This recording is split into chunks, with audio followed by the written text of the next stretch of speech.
thing that I do. Welcome to Porch Play Chat, sponsored by the American Association for Promoting the Child's Right to Play, or more affectionately called IPA-USA. IPA-USA is the USA affiliate of IPA World. You can find more information about IPA World by going to ipaworld.org or about IPA-USA by visiting us at IPA-USA.org. As part of our efforts to promote play, we've introduced Porch Play Chats, which are just conversations with people who are just as passionate about play as we are. You can subscribe and find all of our Porch Play Chats if you go to IPA-USA.org. Up in that top right-hand corner is the link to our YouTube channel and our Facebook page. Subscribe to our YouTube channel, be a friend on our Facebook page, and magically, every Monday, a new Porch Play Chat will appear in your feed. I'm Deb Lawrence, and I'm the president of IPA-USA, and with us on the porch today is Dorothy Sluss. Dorothy, welcome. Thank Dorothy you. spent 14 years teaching young children in the public schools of Virginia. And after completing her graduate studies at Virginia Tech, and just by the way, my stepson is a professor at Virginia Tech, she spent the next decade providing professional development for pre-service and in-service teachers in a variety of roles and settings. She's authored numerous articles and fabulous books, about which one I think we're going to talk about today. And she's the past president of the Association for the Study of Play and the recipient of the Brian Sutton Smith Award for Lifetime Achievements in Play Research. She's also a past president and a current board member of IPA-USA. And she's also the past president of the Association of Teacher Educators in Virginia. When she's not teaching, she enjoys sewing, reading, music, and her family. And so today, I'm so excited about this topic because I don't think we've ever talked about this. So is there a precedent for providing provocation for play? So can you describe what that is, Dorothy, and talk a little bit more about that? You know, when we talk about provocation for play, we want to talk about really what provokes the child to play. Sometimes we think of children being almost compelled to play. There's almost an intuitiveness of play. We see it in the higher level animals and the hierarchy of animals and puppies and kittens and young children. So we almost see this intuitiveness for play. And the reason I think we need to think about provocations for play right now, more so than at any other time, is because we have had such a horrific experience for these young children. They have experienced an unusual childhood. And the part of the reason for my interest in this topic is that I watched some young children experience sitting crisscross applesauce in front of a computer. Mm-hmm. I won't shout. For 7 hours so that they could say they had finished kindergarten. These children are taught to be almost robots or mummies.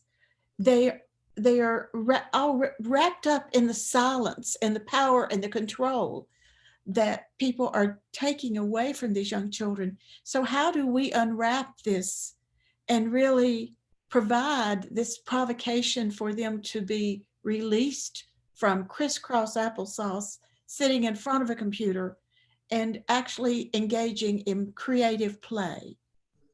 I worked with Jerome and Dorothy Singer for several years when they were at Yale, and they focused on creativity and pretense during play. And they created a set of videos, the magic box videos, based on what children could do with a box and using the box as a provocation for play. And so I think about this and I think about, yes, a box serves as, even for me, I can't throw an empty box away. And it was initiated into the Strong Museum of Toys, Hall of Fame for Toys. And it deserved, rightly so, it deserved the honor. So the empty box, we know, has always been a provocation for play. And I know that more recently, when we talked about the schools of Reggio Emilia, they talk about the provocations for play. And I don't think we've done as much as we could do with that. I know we do loose parts, and Walter Drew and Marcia Nail do a wonderful job of doing so much with loose parts. But I think in terms of what other things can we do to really engage children in high level pretend play, because we know that's where it stimulates the brain growth. Those children who can pretend that box is a train, can pretend that box is a spaceship, is a typical example we use. Those children are the children that can pretend that these two marks that look like a pyramid with a cross, that's an A. You can only see that if you can hold it in your mind and see that image. And so to really develop that higher level cognitive concept of pretend play, they have to have that experience. And I'm afraid that these children that have been enveloped in a cloak of silence, of sitting, of looking at the computer, are at risk. And I tried to explain that to someone, and they said, but because of COVID, we can't touch these children, and we want them to be here in school, so we'll let them sit and coloring sheets all day. I can't think of a better way to destroy a brain. And a lack of creativity and their ability to problem solve. I love in fact, I'm going to have to find those videos on the magic box, because I don't think I know that about that, which is why I love you, because you really fill in the blanks for me sometimes, all the time. But one of the things that, at Christmas time, when you have all these toys, the best toy is the box, right? So forget the toy if you want to play in the box. And so I love the way this is going, because if it's as simple as an empty box or 5 empty boxes, right? It's as simple as that. So what other tricks can we give to the teachers who might be listening about the provocations that would help children re-engage with their creative spirit, which they all have until we suppress it? As I was thinking about this, I was thinking about the kindergarten classroom and the kindergarten teacher. And in the past, we've always focused on helping kindergarten teachers and all teachers of preschool children and young children work with children who have special needs through providing provocations. Mm-hmm. Because the child who has a disability may sit at the blocks, may sit in the housekeeping and not interact. And so we've always had to engage in assisting them in playing with other children to make sure that bridge is formed. We've always had a provocation for children with delays, because they had to have this or they would not play. And so we know what we had to do. I think we're at a point of having to do that now with the children that are coming into the classroom. And it may be for 2nd and 3rd grade children, because they have missed a year. Our 1st graders have missed kindergarten. And so we may need to do that for 2nd and 3rd grade teachers, because children have been sitting in front of computers and they haven't had this opportunity to engage with others, to develop those leadership skills that come out of interacting with others.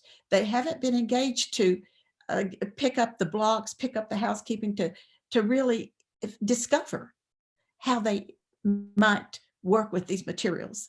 And so that entire part has to be reintroduced, I think. And there has to be a dance. How much do you intervene? How much do you step back? That's the key. Well, and we're hearing from teachers, whatever grade level they're in. One of my stepsons is a social studies teacher in middle school. And he's been when they were back in class after they were able to come back to school all with masks on, he said, oh my God, their behavior, they're like 10-year-olds. And we said, you know what, they've lost a year and a half of socialization. And so if you want them to catch up academically, the only way they're going to catch up academically is if they catch up socially first. Otherwise, you're going to be sending them to the principal's office or suspending them. And you have to make time. I remember when I taught kindergarten, the first 45 minutes of every day was play. They walked in the door, they hung up their stuff, they went and they played because they had to separate themselves from where they've been, getting up, hurry up, you're going to be late, blah, blah, blah, eat your breakfast, have you brushed your teeth, put on your shoes, we're going to be late, blah, blah. They needed that time to sort of decompress a little bit, to be social with their friends who they hadn't seen maybe since the previous week, and to play. And then they were ready to engage in morning meeting where we played, right? And then they were ready to go and do maybe their work jobs, which to me were active learning experience, no worksheets. And they did 2 or 3 in the morning and they had to plan, but they could also play.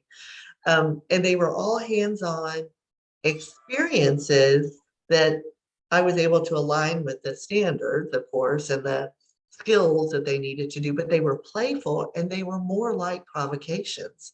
Can you make a pattern? Can you trace these letters? Can you? But then they also had blocks of dramatic play and creative art. But they had all the other play opportunities. I go into kindergarten classrooms now and I see books. And that's all I see. I don't see manipulatives. I see a smart board. I see iPads. And I see books. And books are wonderful.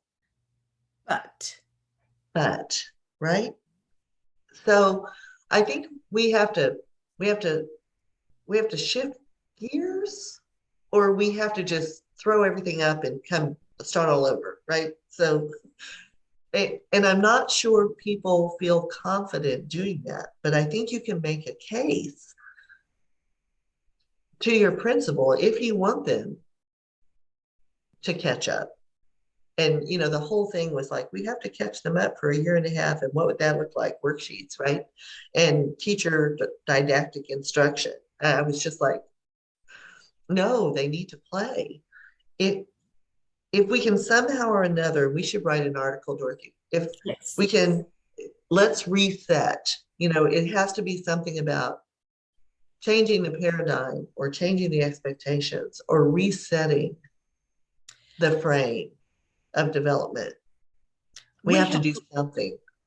We have lost a lot. I go into kindergarten classrooms, just like you were talking about, and you can't find a toy in those classrooms. And, I wrote an article for the book that Doris Bergen published when she looked at the history of toys, history and culture of toys.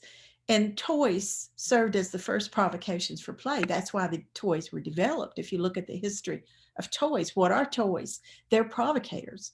And if you go back into the ancient, as much as we know about our ancient history, the toys they gave the children very much prepared them in a way for the roles they would take on in society. And so adults gave children purposeful toys, purposeful provocations for play. And so now what I see is people are trying to, in a way, prepare them for a world of computers by giving them computers, which are serving as the provocation, if you will, for play. But it isn't. You play a game, it still isn't play. While I was waiting for this to start, I played solitaire on my phone. But it's not the same as when I go out in the backyard and play horseshoes, because I'm active, I'm engaged with someone else. It's more mindful. We talk so much about mindfulness. How can you talk about mindfulness and you're talking about computers and technology and the lack of interaction. Now, some would argue that what we're doing right now is a type of play, using technology. And that's good in moderation. But as I said, what concerns me is the overdosing of children with technology. And that is, one of my pet peeves, right? The reason why I'm unhappy with the national organization right now. And I think the other thing is adults are even, I have students in the classroom who will say, I don't really talk to people anymore. No. I Snapchat or I text. And I said, and how does that feel, not really talking to someone? Well, it's faster. And I said, okay, but how's that relationship? And they'll go, well, sometimes they get mad at what I text because they misinterpret what I meant. And I said, so what would happen if you were having a conversation? Oh, we'd probably recognize that we had upset each other. And I say, so why don't you pick up the phone and call them instead of Snapchatting back and forth? It's just not a great way to communicate. But the other big piece is we're adults. Yes. Hopefully we played a lot as children, hopefully. But we're taking these children who should be playing a lot and we're introducing them to the technology because we have to get them ready. And the technology that you're introducing them to is not going to be the technology that exists when they're graduating from high school. And so why are we wasting time? And that's the thing that just makes me want to burrow my head under a blanket.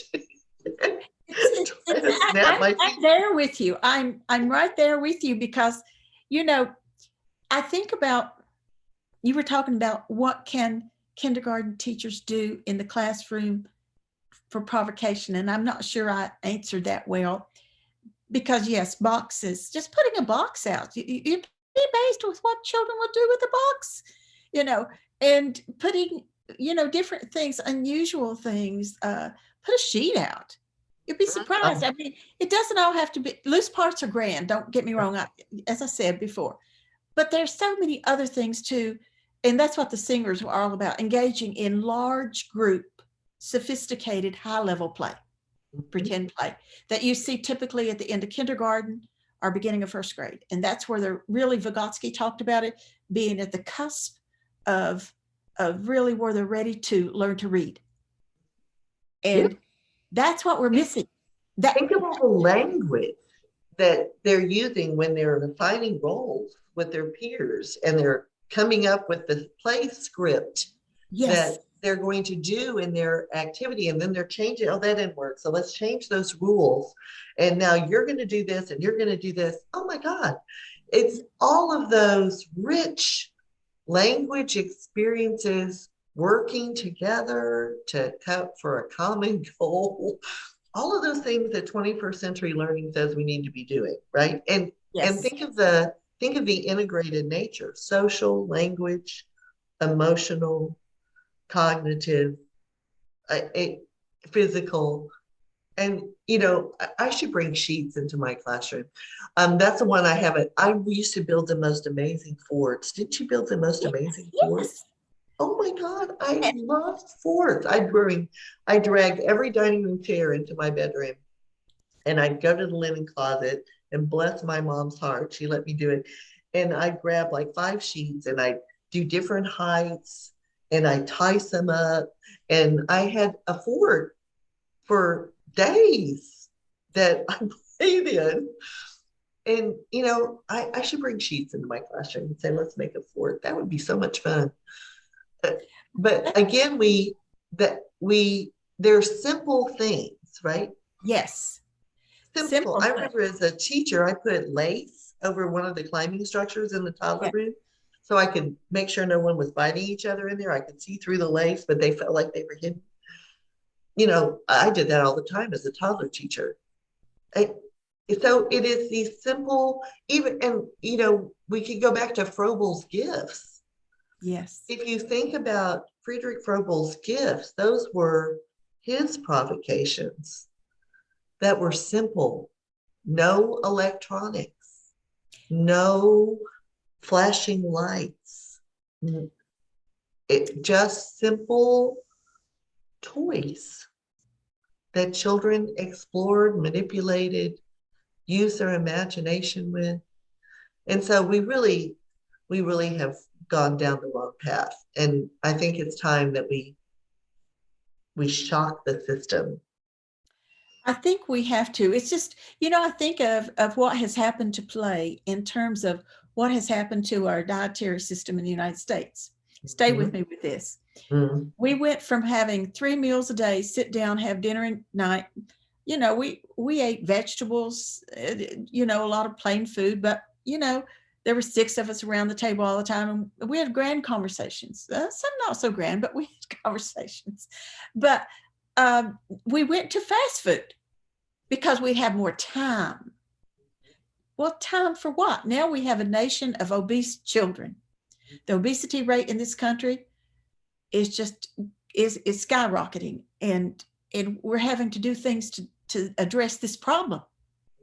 In the same way, I think in education, particularly in preschools with young children under 8, we have gone to a fast food method of education. I go into classrooms and it's put on the smart board. It's they're not singing songs anymore. They're not playing. They're looking at an iPad about play. They're looking at smart boards about songs, if any songs. It's all about books and technology. It's the fast food version of education and childcare. There's the article, Dorothy. There we go. That how we've, yes. The fast food education. Version. Yes. Oh my goodness. Yes, absolutely. And now we have that problem. Yes. We have an obesity problem, if you will. Mm-hmm. And we're going to see that unfold in ways that we don't want to experience, because these children are not going to be able to interact with others in a healthy, socially acceptable way. Yes, because they don't have to do that on an iPad with the game, right? Exactly. Oh my God. Well, this has been amazing. And so when we think about, we definitely need to write an article. That fast food analogy is perfect. Yes. When we think about how, as an educator, you can, like Ben Boss said, start in a corner, right? What is the one thing you can do in your classroom, whether it's early childhood, infant, toddler, preschool, kindergarten, first, second, third, fourth, middle, or secondary? What can you do in your classroom to provide opportunities without technology for children to interact and to play together and to build their social skills and to be able to learn to communicate what they need and to be able to plan and problem solve? And so if teachers would try at least once a day to have some open-ended experience, and then see how that goes, and give it 3 or 4 days before you go, I can't do this. They don't know, because they need to learn how to do it. And so you might have to set some guidelines around, you get to choose who you're going to play with.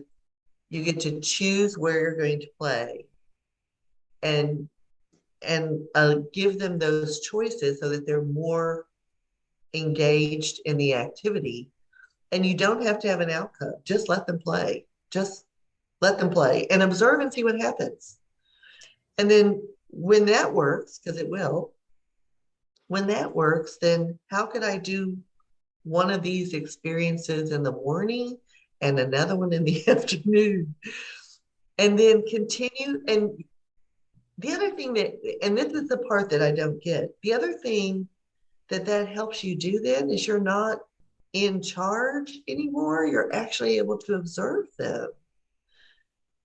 And through authentic assessment, figure out where they are developmentally so that you can support them. I don't understand how teachers are able to do that when it's constant teacher, large group, everything. They're not able to.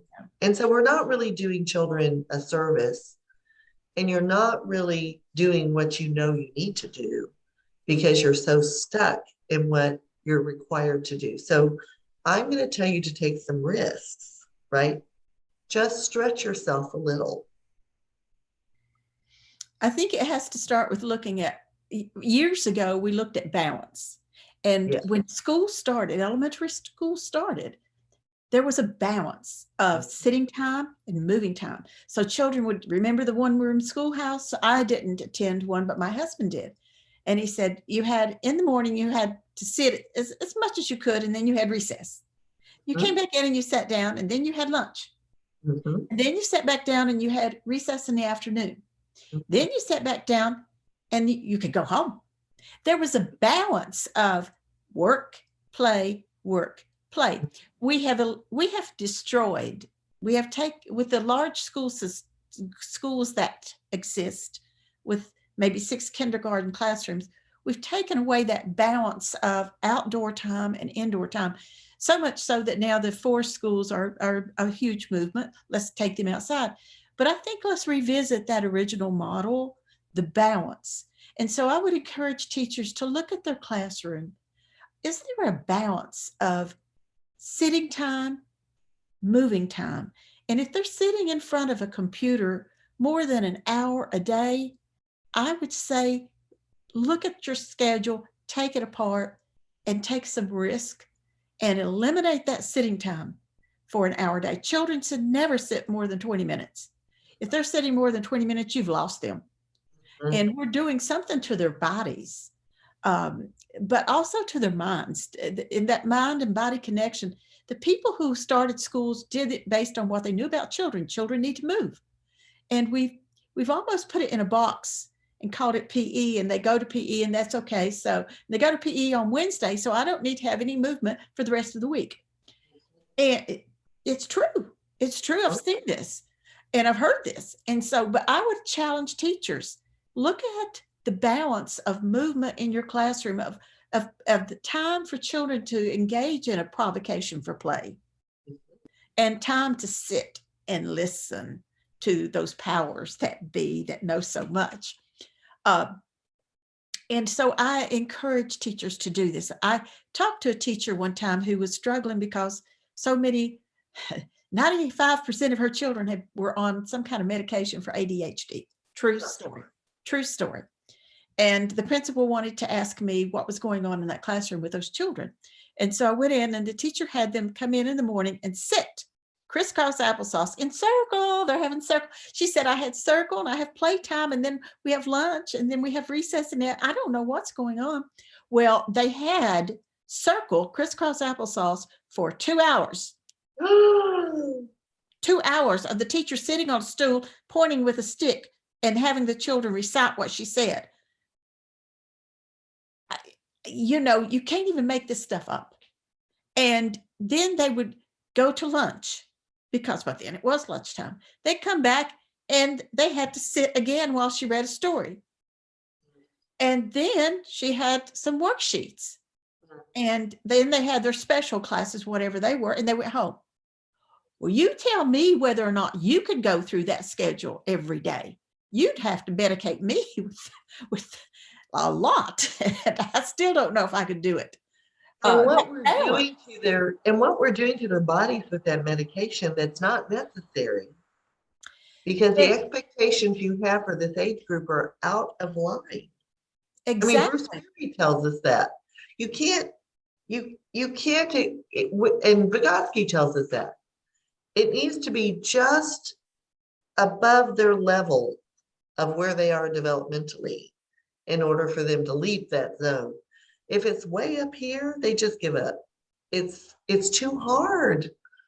And exactly. What is the point of the calendar and what have you? Oh my God, please, Dorothy. Oh, when my calendar children, and weather, I'm like, why are we wasting time? they can look out the window. I mean, and they can tell you what they see. We can walk out and play in mud puddles, if we need to. But, when children came to my classroom, they came in and they could choose whatever they wanted to get from the shelves or pull out or what have you. And that's why I would have the large provocations. Like we had a jungle gym in our room. and I'd wrap the jungle gym in paper. And then they had to discover how they might get in. And if they got in, what is it? What is that paper? And you get large groups. And that's the kind of thing I'm talking about. The boxes, the sheets, the covering of the paper, the unusual situation that allows them, some children won't look at it, Right. but some children will. And some children will just, they need the routine of going to whatever they've played with before. Maybe it's a block, it's a puzzle, it's a game, whatever, it's painting over in the, at the easel. But some children will go to this provocation. They'll look at, what is this? What could it be? And they'll have that large group. And you just kind of watch the children. You will watch the leaders of our nation emerge in this play, because you can see the ones who are saying, you do this. They're assigning the scripts to the other children. So it's really exciting to watch. It's fun to watch. Yes. And other kids can learn those leadership skills by being in the play experience with these leaders, right? Yes. Oh, I mean, teaching it should be joyful. Yes. That's Teaching should be, oh, I like it. That's 3 articles already, just FYI. Teaching should be joyful, right? We should get up in the morning and say, I wonder what I'll discover today, right? I wonder what they'll teach me today. I wonder what I'll learn about them today, instead of the other way around. I wonder what they'll learn from me. So my biggest mantra in every course I teach and every presentation I give, no matter the audience, is, do you want a classroom where teachers teach or a classroom where children learn? Oh, Because they're very different. yes. Yes. Very different. And so that, it could also be the title of an article, right? So as we're wrapping up, teachers, use your creativity. What is an invitation for children to play, which is what a provocation is? What is an invitation that you could create that is open-ended, doesn't cost you money, and allows children to be engaged in something that is not typical in the classroom? And how can you structure those opportunities at least once a day, and then moving into twice a day, and then maybe all day, one day, like Fridays, where the principal may not be coming by with his clipboard. And the piece that you have to do is, you shouldn't be ashamed of what you're doing, right? This is what facilitating and educating is about, and what you're doing isn't. And so we have to, I just remember, and then really we've got to go because I've taken up a lot of your time, but I just remember teaching a professional development session at PDI, I think. And there were, I don't know, 300 people in the room. And I asked them to close their eyes. And I asked them to say, how many of you feel that what you're required to do in the classroom every day is harming children? And 70% of the people raised their hands. We know better. We just don't know how to get out of that hole, right? And so Dorothy's given us some ideas for beginning to climb out of the pit that we've dug ourselves into. And we really want you to think about what is possible, not I can't do, what's possible, and start in a corner. Go back to Bev Boz and start in a corner. Dorothy, amazing. Thank you so much. Don't go anywhere. I'm going to close this out. So to learn more about IPA-USA, or to see all of the Porch Play Chats available to you, please be sure to visit our website at IPAUSA.org. And until next time, keep on playing.